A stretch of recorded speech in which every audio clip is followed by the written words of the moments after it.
But now I'm in a glider, which the max speed is like 90 miles an hour. I'm pointing like this.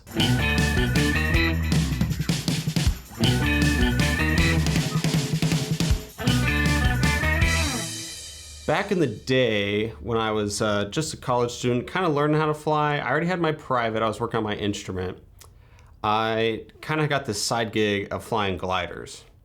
So I, one summer, got my glider private pilot's license in addition to my airplane pilot's license, my single engine land.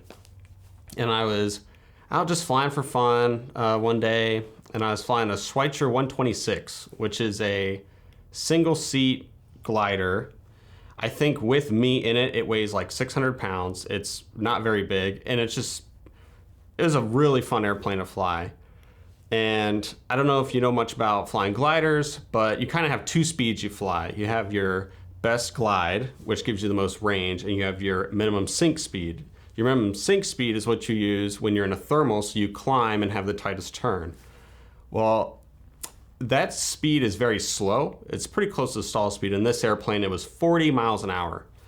So here I am in a thermal in Cadillac, Michigan, flying around, and I'm in this tight turn. I'm in this thermal that's not very strong, and I'm just trying to get as tight as possible, and I'm at minimum sink speed, so I'm pretty slow.